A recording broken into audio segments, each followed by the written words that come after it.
नमस्कार, मैं स्नेहा आपकी होस्ट एक बार फिर से आपका स्वागत करती हूँ आपके अपने चैनल डर का घर में। आज जो मैं कहानी आपके लिए लेकर आई हूँ ये कहानी है परी की। परी जो कि एक 6 साल की बच्ची थी और परी अपने नाम के ही तरह बिल्कुल परियों की तरह दिखाई देती थी।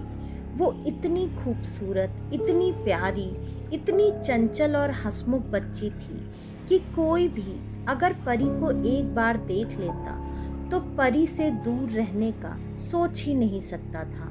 यहाँ तक कि परी ने जिस स्कूल में एडमिशन लिया था उस स्कूल में भी सारे टीचर्स उससे बहुत ज़्यादा प्यार करते थे, उसकी प्यारी प्यारी बातों की वजह से और उसके इस हंसमुख नेचर की वजह से। परी का एडमिशन उस स्कूल में हुए अभी ज़्यादा वक्त नहीं हुआ था, मुश्किल से 4 महीने ही निकले होंगे कि अचानक से परी के स्कूल में अजीब सी घटनाएं होने लगी। उसके स्कूल से बहुत सारी बच्चियां गायब होने लगी। ये बात घर वालों को भी पता चली और घर वाले परी को लेकर काफ़ी चिंतित हो गए। उन्होंने ये फैसला किया कि वो परी को उस स्कूल से निकालकर अब दूसरे स्कूल में डाल देंगे। और एक दिन परी स्कूल में गई हुई थी, अचानक से परी की तबीयत खराब हो गई। घर वालों को इन्फॉर्म करके बुलाया गया। परी की माँ तुरंत ही स्कूल पहुंच गई और परी को अपने साथ घर लेकर आ गई। परी की तबीयत बहुत ज़्यादा खराब होने की वजह से डॉक्टर को तुरंत घर पर बुला लिया गया। डॉक्टर ने जो भी उनके समझ से दवाइयाँ उनको समझी, उन्होंने वो दवाइयाँ परी के लिए दे दी और वो चले गए ये बोलकर कि अगर परी की तबीयत में सुधार नहीं होता है तो वो 4 घंटे बाद परी का हाल चाल उनको बता दें ताकि वो फिर से आकर दवाइयाँ बदल दें। परी लगभग बेहोश सी बिस्तर पर पड़ी हुई थी और परी की माँ काफ़ी चिंता में थी। परी के पिता भी परी की तबीयत का सुनकर घर वापस आ चुके थे और दोनों परी के पास बैठे हुए थे। रात होने लगी, परी की हालत में थोड़ा सुधार होने लगा। फिर माँ ने परी के मनपसंद का खाना बनाया और परी को खिलाकर सुला दिया, ये सोचकर कि कल सुबह तक परी बिल्कुल ठीक हो जाएगी। अगले दिन सुबह जब माता पिता परी के कमरे में वापस आए परी की तबीयत देखने के लिए, तो देखा कि परी अपने बिस्तर पर नहीं थी, वहाँ परी की डॉल पड़ी हुई थी। और माता पिता अब परी को ढूंढने लगे क्योंकि परी की तबीयत इतनी खराब होने की वजह से ऐसी हालत में परी कहाँ जा सकती है। पूरा घर देख लेने के बाद भी उन्हें परी का कुछ भी पता नहीं चला। अब माता पिता की चिंता बहुत ज़्यादा बढ़ चुकी थी। वो तुरंत भागते हुए पुलिस स्टेशन पहुंच गए। उन्होंने अपने बच्ची के गुमशुदा होने की रिपोर्ट लिखवाई। पुलिस वालों ने यही कहा, बच्ची यहीं कहीं होगी, आप इतना परेशान मत होइए, खेल रही होगी, थोड़ी देर में आ जाएगी। माँ ने भड़कते हुए कहा, आपका दिमाग तो खराब है ना, कल से मेरी बच्ची की तबीयत इतनी खराब थी, वो बिस्तर से हिल नहीं पा रही थी, उसे होश नहीं आ रहा था और आज सुबह अचानक वो खेलने कैसे जा सकती है। आप कुछ भी बोल रहे हैं, आप बस अपने काम से छुटकारा पाने के लिए मुझे ये सब बातें बोल रहे हैं। जल्दी ढूंढ कर लाइए मेरी परी को, मुझे मेरी परी की बहुत चिंता हो रही है। पुलिस वाले भी कहीं ना कहीं माँ की फिक्र समझ रहे थे, इसलिए उन्होंने माँ को ये बात समझाते हुए कहा, हम कुछ घंटे और इंतज़ार करेंगे, वैसे हम आपके इलाके में अभी ही पहुंच रहे हैं, हम वहां आसपास पहले पता करके देखते हैं। और पुलिस वाले थोड़ी ही देर में परी के इलाके में पहुंच चुके थे। उन्होंने सारी जगह खोजबीन, पूछताछ सब कुछ शुरू कर दी, लेकिन सबके बाद भी उनके हाथ भी कुछ नहीं लगा, ठीक वैसे ही जैसे कि परी के माता पिता के साथ हुआ था। अब पुलिस वालों को भी फिक्र हो रही थी क्योंकि परी के गायब हुए लगभग 6 घंटे निकल चुके थे और इतनी छोटी बच्ची 6 घंटे तक बीमार होने के बाद घर से दूर कैसे रह सकती थी। पुलिस वालों ने हर मुमकिन जगह पर जांच पड़ताल पूरी जोर शोर से शुरू कर दी, लेकिन परी का कहीं भी कुछ भी पता नहीं चल रहा था। परी की माँ परी के कमरे में जाकर उसकी डॉल से लिपटकर रो रही थी। उन्हें अचानक से ऐसा एहसास हुआ जैसे कि परी के बुलाने की आवाज़ कहीं से आ रही है। वो घर में जगह जगह परी को ढूंढने लगी, लेकिन परी कहीं भी नहीं मिली और अभी भी उनको वो आवाज़ आ रही थी। उनको कुछ भी समझ में नहीं आ रहा था कि उनकी बेटी कहाँ चली गई है। माँ बहुत ज़्यादा परेशान थी, लेकिन बार बार उनके कानों में ये आवाज़ आना, उनको ये बात बिल्कुल समझ में नहीं आ रही थी। उन्होंने अपने पति को जाकर सारी बात बता दी। पति ने कहा, परी के जाने से तुम्हें बहुत ज़्यादा सदमा लगा है, इसलिए शायद तुम्हें परी की आवाज़ सुनाई दे रही है। हमने पूरा घर अच्छे से चेक किया है, तुम क्यों नहीं समझ रही? परी घर में नहीं है। लेकिन माँ ये बात मानने को तैयार नहीं थी। माँ का दिल इतनी आसानी से अपनी बच्ची के गुम जाने पर कैसे शांत बैठ सकता था।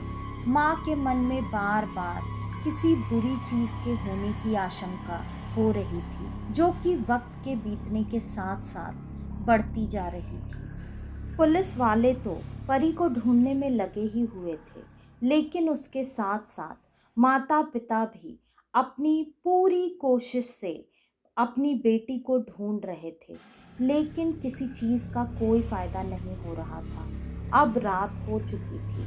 अब माता पिता की फिक्र बहुत ज़्यादा बढ़ चुकी थी। अब उनके मन में बहुत गंदे गंदे विचार आ रहे थे। उनको अपनी बेटी को लेकर बहुत ज़्यादा डर लग रहा था। लेकिन परी सिर्फ अपने माँ बाप की चहेती नहीं थी, वो स्कूल वालों की, मोहल्ले वालों की, सबकी चहेती थी। जैसे जैसे ये बात सबको पता चल रही थी, सारे लोग परी की खोज में लगे हुए थे, लेकिन किसी भी चीज़ का कोई फायदा नहीं हो रहा था। माँ परी के कमरे में बैठी हुई लगातार रोए जा रही थी, बिलख रही थी और बार बार उनको परी के पुकारने की आवाज़ आ रही थी। उनको ये बात समझ में नहीं आ रही थी, लेकिन काफ़ी देर तक कमरे में कम से कम 20 बार ढूंढने के बाद अब माँ को ये समझ में आने लगा कि शायद परी की आवाज़ इस गुड़िया के अंदर से आ रही है। वो ये चीज़ कंफर्म करने के लिए बार बार परी को आवाज़ लगाती और उस गुड़िया को अपने कानों के करीब रखकर सुनने की कोशिश करती कि ये आवाज़ क्या सच में गुड़िया के अंदर से आ रही है। और आखिरकार उनको ये समझ में आ गया कि ये आवाज़ सच में गुड़िया के अंदर से ही आ रही थी। ये बात उनके लिए काफ़ी अजीब थी। ऐसा कैसे हो सकता है? उनकी बेटी की आवाज़ एक गुड़िया के अंदर से कैसे आ सकती है?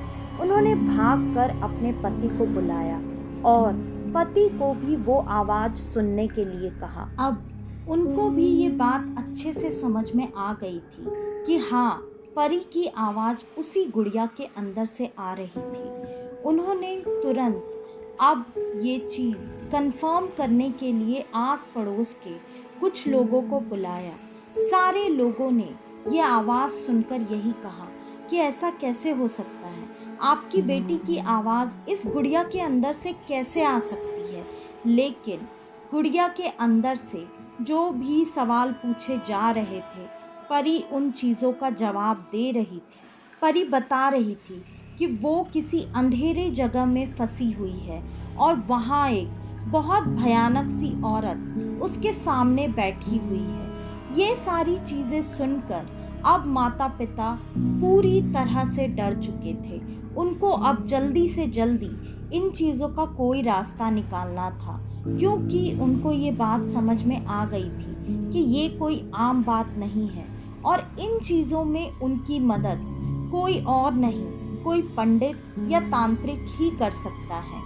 आस पड़ोस के लोगों ने मोहल्ले के आगे एक शमशान में बैठने वाले बहुत बड़े तांत्रिक के बारे में इन लोगों को बताया वो तुरंत उस गुड़िया को गोद में आराम से उठाकर वहां पहुंच गए। बाबा समाधि में लीन थे क्योंकि रात का वक्त था और ये वक्त उनकी समाधि का ही हुआ करता था। उन्होंने जैसे ही इतने सारे लोगों को वहां पर देखा, उन लोगों से पूछना शुरू किया। लोगों ने सब कुछ बता दिया। बाबा ने कहा, ऐसा होता है, ये काली विद्या के द्वारा किया जाता है, जिससे कि आप किसी की भी आत्मा किसी भी चीज में कैद कर कर रख सकते हैं और बाद में उसकी बलि से आप जो चाहें वो प्राप्त कर सकते हैं। ये बात सुनकर माता पिता और घबरा गए। उन्होंने तुरंत बाबा के चरणों में गिरकर गुहार लगाना शुरू कर दिया कि बाबा चाहे जो भी हो जाए, हमारी बच्ची को बचा लीजिए, वरना हम अपनी बच्ची के बिना जी नहीं पाएंगे। बाबा ने उनको दिलासा देते हुए कहा कि आप सब यहाँ से दूर हटकर बैठ जाओ और ये गुड़िया मुझे दे दो। बाबा ने गुड़िया लेकर अपने सामने रखकर जो भी क्रियाविधि करनी थी वो सब शुरू कर दिया और मुश्किल से 20 मिनट बाद ही उन सबके सामने एक काला साया जैसा, जो कि एक औरत का था, उसकी शक्ल बहुत भयानक थी, वो बाबा के सामने बैठी हुई थी। वो तड़प रही थी, छटपटा रही थी। बाबा ने उससे सारी बातें पूछना शुरू किया कि तुम कौन हो, तुमने ये सब क्यों किया, कैसे किया। फिर उसने बताना शुरू किया कि परी जिस स्कूल में पढ़ती है वो वहाँ उसी स्कूल में आया का काम किया करती थी। वो देखने में काफ़ी कुरूप थी, जिसके वजह से लोग उसका बहुत मजाक उड़ाया करते थे। लोग उससे टच होने से भी घिन करते थे। कोई भी उसके पास नहीं आना चाहता था। ये नौकरी भी उसे बहुत मुश्किल से मिली थी। बच्चे भी उसका मजाक उड़ाया करते थे। इसलिए उसने काली शक्ति का सहारा लेना शुरू किया। वो धीरे धीरे सुंदर बच्चियों की बलि देने लगी। उन बच्चियों की बलि देकर वो खुद का रूप सुंदर करना चाहती थी। ये प्रक्रिया करते हुए उसे मुश्किल से 1 महीना ही बीता होगा कि अचानक स्कूल के वॉचमैन को ये बात पता चल गई और उसने ये बात स्कूल के प्रिंसिपल को बता दी और उन सब ने मिलकर उसे उसी स्कूल के अंदर पीट पीट कर मार डाला और उसे स्कूल के पीछे के ग्राउंड में गाड़ दिया। वहाँ पर बाद में बच्चों का जाना मना कर दिया गया क्योंकि स्कूल के सामने भी एक बहुत बड़ा ग्राउंड था। परी एक दिन खेलती खेलती उस ग्राउंड तक आ गई, जिससे कि परी ने उसे जागृत कर दिया और उस वजह से उसने 3-4 और बच्चियों की ऐसे ही बलि दे दी। बाद में बारी थी परी की। ये उसकी आखिरी बलि थी, जिसके बाद उसे विश्वास था कि वो बहुत खूबसूरत हो जाएगी। उसकी खूबसूरती की चाह इतनी ज़्यादा थी कि मरने के बाद भी उसे शांति नहीं मिली थी। फिर बाबा ने बाकी की जो क्रियाएं परी को उस कैद से आज़ाद करने के लिए करना था, वो सब क्रियाएं करके परी की आत्मा उस गुड़िये से आज़ाद कर दी। परी अब अपने माता पिता के सामने थी, लेकिन उनको अभी भी सामने आना मना था क्योंकि बाबा को उस आत्मा को वहाँ से हमेशा के लिए मुक्ति दिलानी थी। बाबा ने अब वो प्रक्रिया भी शुरू की। ये सारी चीज़ें सबके आंखों के सामने ही हो रही थी। वो आत्मा तड़पती रही, चिल्लाती रही और आखिरकार बाबा ने उसे अग्नि के हवाले कर दिया और उसकी आत्मा को मुक्ति मिल गई। फिर उस दिन के बाद उस स्कूल में ऐसा कभी कुछ नहीं हुआ। तो आज की ये कहानी यहीं पर ख़त्म होती है। आपको हमारी आज की ये कहानी कैसी लगी हमें कमेंट करके ज़रूर बताइएगा। और अगर आपको हमारी ये कहानियाँ पसंद आती हैं तो ज़्यादा से ज़्यादा हमारी इन कहानियों को शेयर करें, ताकि हमारा ये छोटा सा परिवार जल्दी से जल्दी एक बड़ा परिवार बन सके। और अगर आप हमारे इस चैनल पर आज पहली बार आए हैं तो हमारे इस चैनल को लाइक, शेयर और सब्सक्राइब करना बिल्कुल न भूलें। Thank you so much. मेरे उन सारे दोस्तों को जो हमेशा टाइम टाइम पे मुझे अपना फीडबैक कमेंट के थ्रू देते रहते हैं। आप सब अपना प्यार और सपोर्ट मेरे साथ हमेशा ऐसे ही बनाए रखें। तो आज के लिए बस इतना ही। मैं स्नेहा, आपकी होस्ट, आज के लिए लेती हूँ अलविदा। कल वापस से आपसे मिलने आऊँगी और आप सबको लेकर जाऊँगी कुछ जाने अनजाने किस्से कहानियों के सफ़र पर, आपका अपना डर का घर में। तो कल तक के लिए नमस्कार।